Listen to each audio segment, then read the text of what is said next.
The cruelest jokes are the ones that reveal what people truly believe. Emily Carter had heard her family laugh at her for years, but nothing prepared her for the night they decided to put a price tag on her existence. The ballroom of the Ashbridge Country Club shimmered beneath crystal chandeliers that reflected warm golden light across polished marble floors, where nearly 200 guests gathered for what everyone believed was another extravagant charity gala, hosted by the influential Carter family.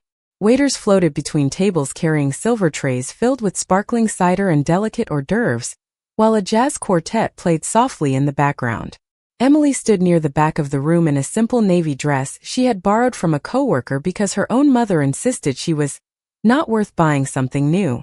She smiled politely whenever someone looked her way, though almost nobody ever did. For the Carters, Emily was an inconvenience, the quiet daughter who never matched the family's obsession with status, wealth, or appearances. She worked double shifts at a neighborhood diner, volunteered every Saturday at the local animal shelter, and spent most evenings helping her elderly neighbor carry groceries upstairs. None of those things mattered inside the Carter household. Success was measured by headlines, business deals, and expensive watches. Kindness never appeared on their balance sheet. At precisely 8 o'clock, Emily's older brother Daniel tapped a spoon against his champagne glass, and the room gradually fell silent. "Ladies and gentlemen," he announced with a grin that immediately unsettled Emily, "thank you for supporting our annual fundraiser. Tonight we thought we'd add something unforgettable." Laughter rippled through the audience before anyone even knew the joke. Emily glanced toward her father, Richard Carter, expecting him to stop whatever foolish performance Daniel had planned. Instead, Richard smiled proudly and adjusted his tuxedo. "Every family has that one relative who never quite finds their place," he declared. "Ours is Emily." More laughter followed. Emily forced herself to breathe slowly. She had survived embarrassing family dinners before. This would pass. It always did. Her mother stepped beside the microphone with theatrical enthusiasm. "So we thought," she said, "why not auction her off? Maybe someone out there can finally figure out what to do with her." The room erupted with amused applause. Several guests assumed it was part of the entertainment. Someone even raised a numbered bidding paddle as another wave of laughter echoed through the ballroom.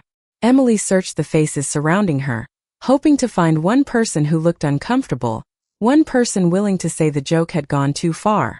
Instead, she found cameras lifting into the air, phones recording every second, smiling faces waiting for the next punchline. Her cheeks burned, but she refused to cry. She had promised herself years ago that she would never give them that satisfaction. Daniel pointed dramatically toward the stage.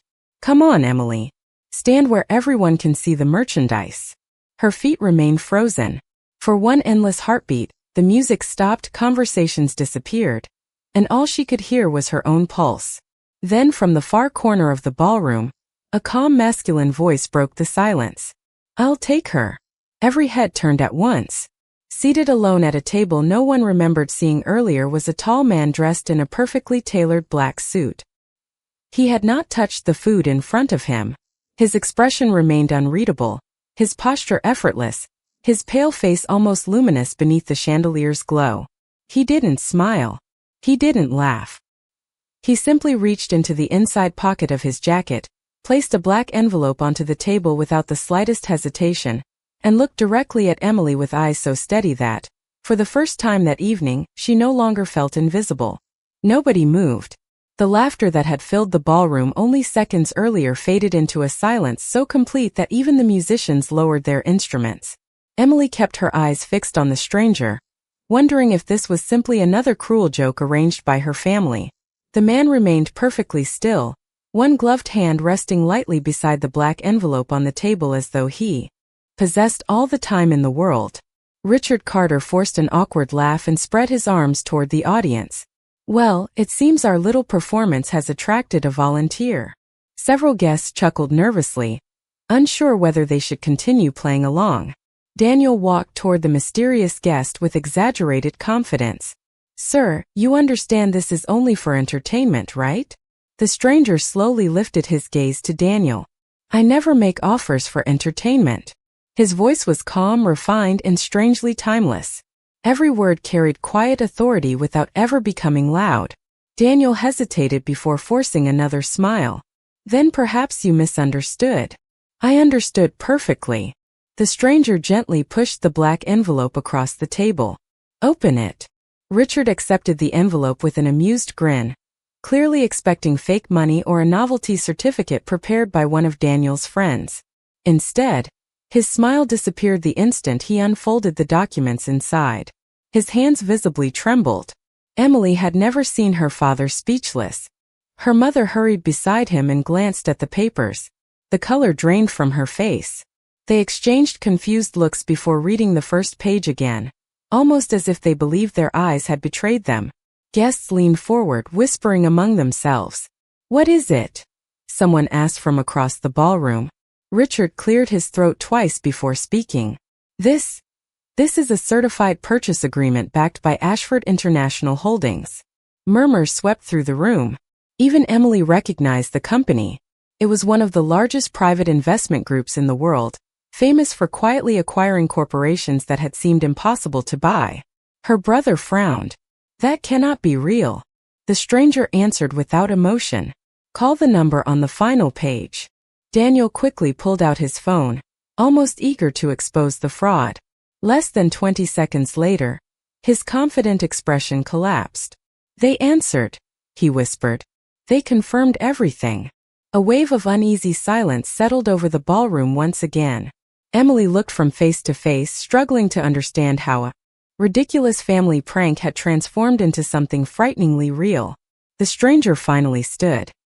He was well over 6 feet tall, his tailored black suit fitting with effortless precision. Under the warm ballroom lights, his skin appeared remarkably pale, almost untouched by the passing years, while his dark hair framed sharp features that seemed carved from marble. Yet there was nothing cold about the way he looked at Emily. Unlike everyone else in the room, he did not examine her with amusement, pity, or judgment. He simply regarded her as though she were someone worthy of being seen. Miss Carter, he said gently, did anyone ask whether you wished to stand on that stage? Emily blinked. The question caught her completely off guard. No one had asked what she wanted. Not tonight. Not in years. She slowly shook her head. No. He gave a single quiet nod, almost as though that answer confirmed something he had suspected before entering the ballroom. Then he turned toward the Carter family. Interesting, he said. Every person here discussed her value. Not one person considered her choice. Richard tried to recover his confidence. Sir, this has obviously become a misunderstanding. We appreciate your generosity, but the event is over. The stranger's expression never changed. No, he replied softly. It has only just begun. Richard Carter forced another practiced smile, the kind he usually reserved for television interviews and investor meetings, but tonight it reached neither his eyes nor his voice. I believe we can resolve this privately, he said. There is no reason to continue the performance. The stranger remained perfectly composed. The performance ended the moment your daughter became the only honest person in this room. The words settled over the ballroom like a sudden winter breeze. Emily lowered her eyes, uncertain whether she should feel grateful or frightened. She still did not know the man's name, yet somehow his presence made the crowded room feel quieter than an empty church. Her mother stepped forward, recovering faster than everyone else. Sir, surely you understand families tease one another. Emily knows we were joking. Every face turned toward Emily. It was the first time all evening anyone had asked her to confirm something. She swallowed carefully before answering. No. I did not know it was a joke. The silence that followed lasted only a few seconds, but it felt endless. Her mother blinked in surprise. Daniel shifted uncomfortably beside the stage. Richard looked toward the guests, hoping someone would laugh and rescue the moment. Nobody did. The stranger looked at Emily once more. Thank you for telling the truth. His words carried no praise, only quiet respect. Then he faced the Carter family again. You placed her dignity on display because you assumed nobody would value it. That assumption interests me. Richard folded the purchase agreement and slipped it back into the envelope. Whatever amount you intended to offer, I am prepared to return it. We appreciate your participation, but Emily is not leaving with anyone. The stranger tilted his head ever so slightly. Moments ago, You announced the opposite before 200 witnesses. Daniel quickly interrupted. Everyone knew it was symbolic. Did she? The stranger asked without taking his eyes off Richard. Nobody answered. Emily suddenly realized she had never heard her own family become so careful with their words. Usually they spoke over one another, confident and loud. Now every sentence sounded measured, almost cautious. Across the ballroom, several guests quietly lowered their phones, while others continued recording, sensing they were witnessing something impossible to predict. An elderly woman seated near the front whispered to her husband, "Who is that man?" The husband slowly shook his head. "I do not know, but I have seen powerful people before. They usually want everyone to notice. He does not." The stranger reached for a crystal water glass, taking a single measured sip before setting it back exactly where it had been. Even that simple movement seemed deliberate. "Miss Carter," he said, "what do you do?" Emily hesitated, surprised by the ordinary question. "I work at Lakeside Diner." "How many hours this week?" "About 60. "And tomorrow?" "I open at 6 in the morning." "Do you enjoy your work?" She thought carefully before answering. "I enjoy helping people. The job pays the bills." A faint warmth touched the stranger's expression, almost too subtle to notice. An honest answer again. Richard stepped forward, his patience beginning to crack. "Sir, enough questions. If this is about business, speak with me." "Business?" the stranger repeated softly. "No, Mr. Carter. Business is predictable. Tonight I came to observe character." Emily looked at him in confusion. Observe character? None of this made sense. Yet deep inside, something told her this evening had never been random. The stranger had walked into the ballroom already expecting to find exactly what he had just witnessed.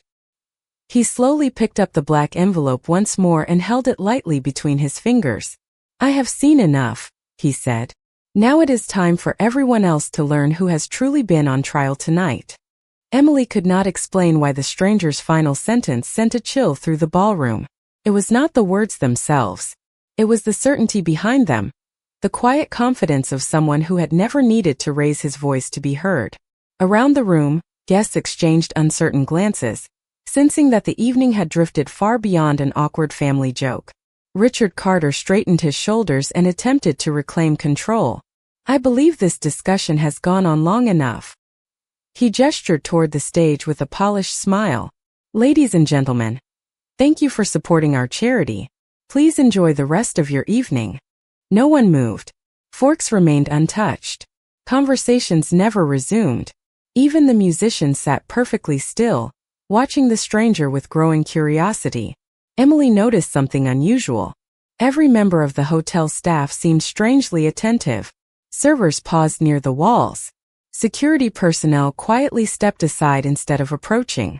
It was almost as if they had recognized the man long before anyone else had. The stranger slowly reached into his jacket once again. This time he removed nothing more than a simple silver card and placed it beside the empty water glass. The hotel's general manager happened to glance toward the table. The moment he saw the card, his face lost every trace of color. Without hesitation, the manager hurried across the ballroom, stopping several feet away before lowering his head respectfully. "Good evening, sir," he said carefully. "We were not informed of your arrival." The stranger offered a polite nod. That was intentional. The manager immediately understood. "Would you prefer complete privacy?" "Not yet." The brief exchange lasted only seconds, but it transformed the atmosphere. Richard frowned. "You know this gentleman?" The manager looked uncomfortable. "Mr. Carter, I strongly recommend allowing our guest to finish what he wishes to say." Daniel laughed nervously. "Come on. He is just another billionaire with dramatic timing." The manager did not laugh. Emily watched the stranger stand once more.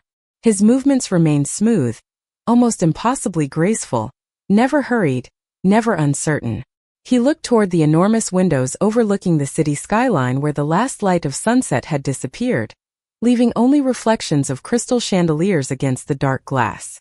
"There is an old saying," he began. "Power does not reveal itself when everything is comfortable. It reveals itself when someone weaker cannot defend themselves." His eyes returned to the Carter family. Tonight each of you was given a simple choice. You could have protected the one person standing alone.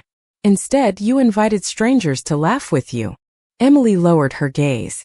She had spent years believing she simply was not enough.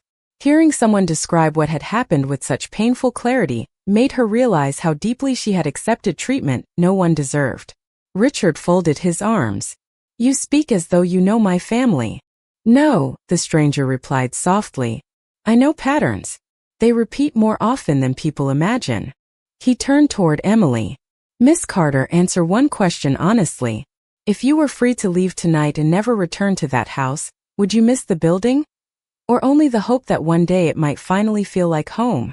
Emily felt every eye settle upon her again. Her throat tightened. She searched for the safest answer but found only the truthful one. I would miss the dream, she whispered. Not the house. The stranger closed his eyes for the briefest moment, almost as though her answer confirmed something he had already expected. When he looked back at her, there was unmistakable compassion in his expression.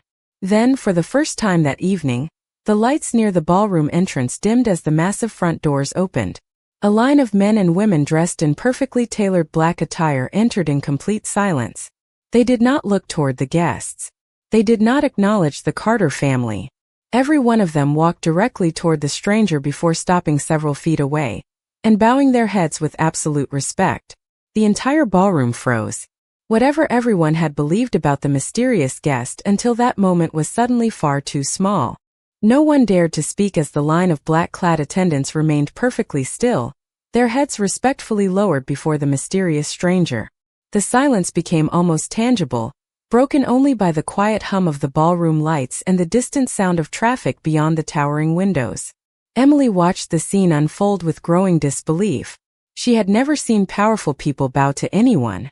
Yet these men and women did so without hesitation, as though honoring someone whose authority needed no introduction. Richard Carter attempted a strained laugh that fooled no one. This is certainly impressive, he said. If this is part of a business presentation, then perhaps we should continue in my office. The stranger turned toward him with calm indifference. You are assuming you still control the meeting. Before Richard could answer, one of the attendants stepped forward and handed the stranger a slim tablet. He glanced at the screen for only a moment before returning it without a word. The attendant bowed once again and quietly stepped back into line. Almost instantly, several phones began vibrating throughout the ballroom.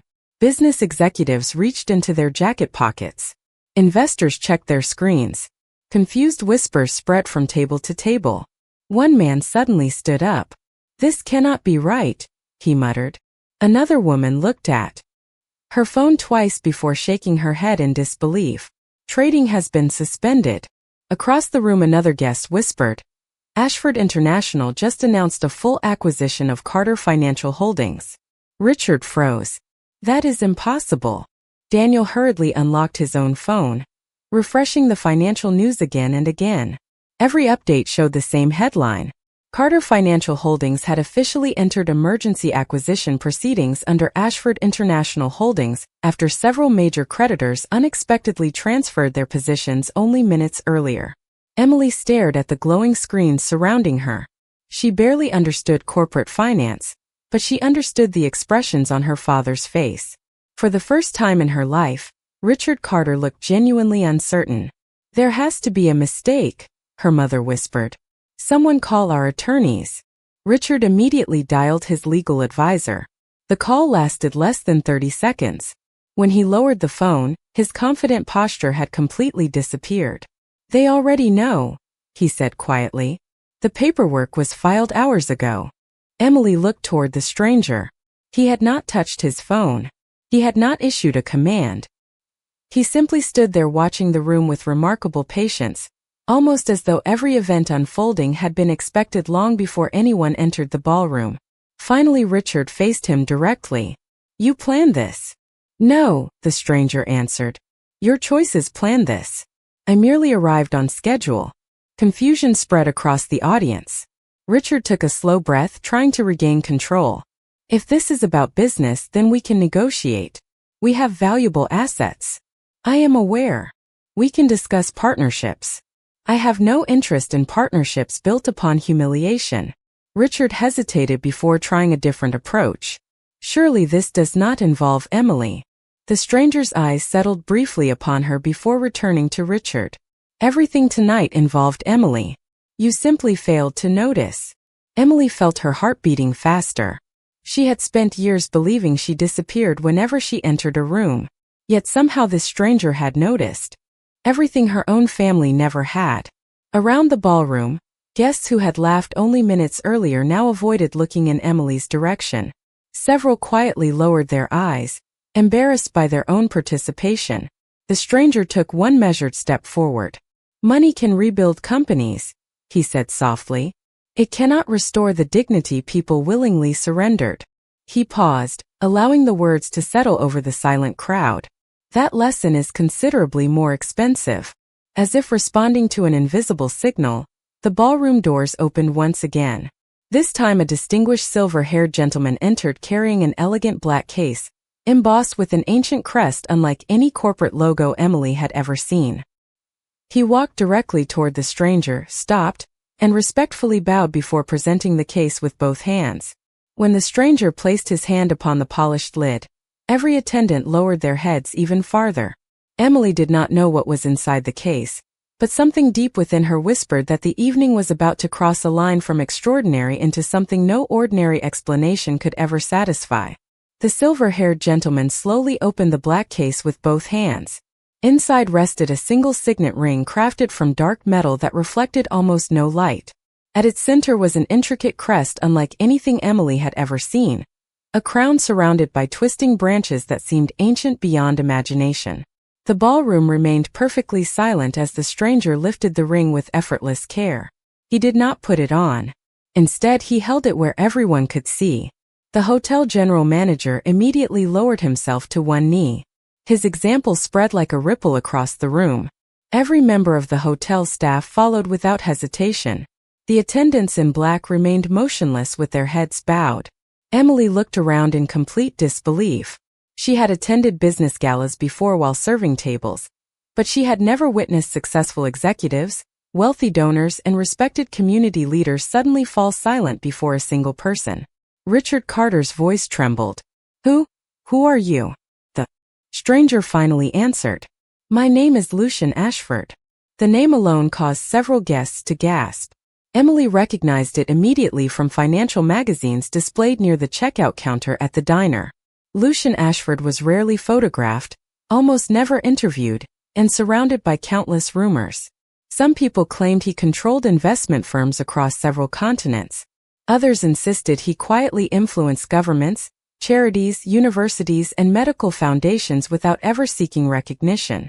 Nobody seemed to know where he actually lived or how old he truly was. Yet every major business leader knew the name. Richard stared in disbelief. The founder of Ashford International? Lucian regarded him calmly. Among other responsibilities. Daniel swallowed hard. That company has existed for more than 100 years. Lucian offered the faintest smile. It has. Emily noticed something strange. He had not denied the implication. Instead, he answered with careful precision, leaving every listener to draw their own conclusions. Her heart beat faster. There was something timeless about him, something impossible to define. His pale complexion appeared almost luminous beneath the chandeliers, while his calm silver eyes seemed to observe every detail inside the ballroom without effort. Lucian turned toward Emily once more. Miss Carter, I owe you an apology. She blinked in surprise. For what? You should never have been forced to stand alone while others debated your worth. His voice remained gentle. That should have ended the moment I entered this room. Emily felt unexpected emotion rising inside her chest. No one had ever apologized for the way she had been treated before. People usually pretended nothing had happened or told her she was too sensitive. Lucian continued. You believed tonight was about humiliation. It was not. It was about revelation. Richard stepped forward. If you wish to embarrass my family, you have succeeded. Lucian slowly shook his head. Embarrassment fades. Character remains. He looked across the ballroom, meeting the eyes of several guests who had laughed earlier. One by one, they quietly looked away. Every witness here will remember not what was said, but what they themselves chose to encourage. The words carried no anger, only undeniable truth. The silver-haired gentleman stepped beside Lucian and spoke quietly enough that only those nearby could hear. Your carriage is prepared, Your Majesty. Emily frowned slightly. She was certain she had misheard. Your Majesty? Daniel heard it too. Did he just call you? His sentence faded before reaching the final word. Lucian neither confirmed nor corrected the title. Instead, he carefully placed the ancient ring back inside its case and closed the lid with deliberate calm. Then he looked directly at Emily. There is something about your life that even you do not yet know. I did not come here merely because of what your family did tonight. I came because I have been searching for someone for a very long time. Emily searched his expression for any sign that this was another performance, another elaborate joke. She found none. Before she could ask another question, a cool breeze drifted through the ballroom although every window remained closed.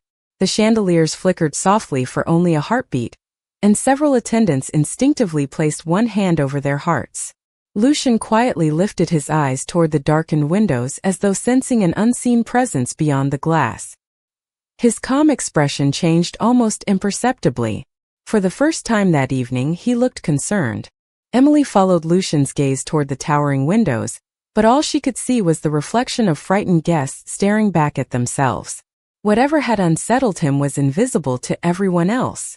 The cool breeze faded almost as quickly as it had arrived, yet the atmosphere inside the ballroom had changed completely. No one spoke above a whisper. No one questioned the strange title that had slipped from the silver-haired gentleman's lips. It lingered in Emily's thoughts like an unfinished melody. Your Majesty. It sounded impossible, yet nothing about this evening resembled ordinary life anymore. Lucian turned back toward her, his expression once again calm and composed. Miss Carter, he said softly, would you be willing to leave with me? The question surprised everyone in the room because it was exactly that, a question, not an order, not a demand. Emily realized it was the first time all night anyone had asked for her permission instead of deciding her future without her voice. She hesitated. I do not even know who you really are. Lucian nodded as though he had expected the answer. A fair concern. He glanced toward the silver-haired gentleman, who immediately opened another compartment inside the black case. Instead of legal documents or contracts, he removed an old leather journal worn smooth with age. Lucian accepted it carefully before extending it toward Emily. You do not have to trust my words, he said. Read the first page. Emily accepted the journal with trembling hands. The paper inside had yellowed with time, and the elegant handwriting looked decades old. At the top of the page was a date from more than 30 years earlier. Beneath it appeared a single sentence. If anything ever happens to me, find the girl with the silver locket. Protect her before the others discover who she is. Emily's breath caught. Almost unconsciously, her fingers moved beneath the collar of her dress where a small silver locket rested against her neck. She had worn it every day since childhood. It had been the only thing left with her at the hospital after the woman who raised her passed away. She looked up in confusion. How do you know about this? Lucian did not answer immediately. His eyes rested on the locket with unmistakable recognition, but also with something that resembled relief. Because I have spent many years searching for it. Richard Carter suddenly stepped between them. Emily is staying with her family. His voice was firmer than before, but uncertainty still lingered beneath every word. Lucian met his gaze without hostility. The decision is not yours. She is my daughter. Then act like the father she deserved. The sentence landed with quiet finality. Richard opened his mouth to argue, but no words came. Emily lowered her eyes. Memories rushed through her mind. Forgotten birthdays. Empty chairs at school events. Holidays spent serving everyone else while photographs were taken without her. She realized that Lucian had not insulted her father. He had simply described what everyone in the room had already witnessed. Lucian looked back at Emily. You owe me nothing. If you choose to remain here, I will respect that choice completely. But if you come with me, I promise you only one thing. No one will ever again decide your worth without your permission. Tears gathered in Emily's eyes, though she quickly blinked them away. She had dreamed for years that someone might finally see her. She had never imagined that the first person to truly do so would offer freedom instead of expectations. Before she could answer, the silver locket resting against her heart became unexpectedly warm. Not painfully hot, only warm enough for her to notice. She instinctively touched it through the fabric of her dress. At that exact moment, Lucian's eyes widened almost imperceptibly. Across the ballroom, every one of the black-clad attendants slowly lifted their heads in perfect unison, as though they had all sensed the same silent signal. None of the guests understood what had just happened, but Lucian did. He took one measured breath before quietly whispering words meant only for himself. The ancient bond has finally awakened. Emily slowly lifted the silver locket into her palm. It had belonged to her for as long as she could remember, yet until this moment it had always been nothing more than a quiet keepsake from a past she barely understood. Now it radiated a gentle warmth that pulsed like a living heartbeat. She looked toward Lucian, searching for an explanation. Instead of surprise, she found recognition. He had expected this. The attendants standing behind him exchanged silent glances before respectfully lowering their eyes once again. None of them appeared frightened. If anything, they seemed relieved. Emily closed her fingers around the locket. "What is happening?" she asked. Lucian answered with calm honesty. "Something that should have happened many years ago." He stepped no closer, careful to leave enough space for her to choose whether to trust him. The locket was never simply jewelry. It was created to recognize only one person. Emily frowned. "Me?" Lucian gave a small nod. "Only you," Richard Carter interrupted, struggling to regain authority. "Enough with these riddles. Emily has worn that necklace since she was a child. It means nothing." Lucian looked toward him without anger. "Then why did you never ask where it came from?" Richard had no answer. Emily realized she had never questioned it either. The woman who raised her had only smiled whenever she asked about the locket and always said, "One day someone worthy of the truth will explain it better than I ever could." At the time, Emily had assumed it was only a comforting story. Tonight those words returned with startling clarity. Lucian extended one open hand. "May I see it?" Emily hesitated only briefly before placing the small silver locket into his palm. The instant his fingers touched the cool metal, the tiny clasp released with a quiet click, although Emily had never once managed to open it herself. A soft golden glow emerged from inside, illuminating the delicate engraving hidden beneath the lid. Gasps spread across the ballroom. The engraving was not a photograph. It was an ancient crest identical to the one displayed upon Lucian's signet ring. Around the crest were elegant words written in a language no one present seemed able to read. Everyone except Lucian. He quietly traced the inscription with one fingertip before reading it aloud in flawless English. "When kindness survives where power fails, the forgotten heir shall be found." Emily felt the warmth inside the locket spread gently through her hand again after Lucian returned it to her. "Heir," she whispered. "I do not understand." "Neither do you need to tonight," Lucian replied. "Some answers deserve patience." Daniel shook his head in disbelief. "This has to be some elaborate illusion." Before anyone could respond, the silver-haired gentleman removed a folded document from his coat pocket. "Your Majesty," he said respectfully, "the archives confirm the final seal has responded." Several guests exchanged puzzled looks after hearing the title spoken once again, yet no one laughed anymore.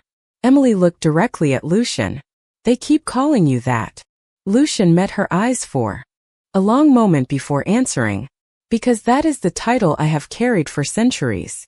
The words were spoken with remarkable simplicity, as though he had merely stated the weather. The room fell into absolute silence. Nobody argued. Nobody smiled. There was something about Lucian's presence that made impossible things feel strangely believable.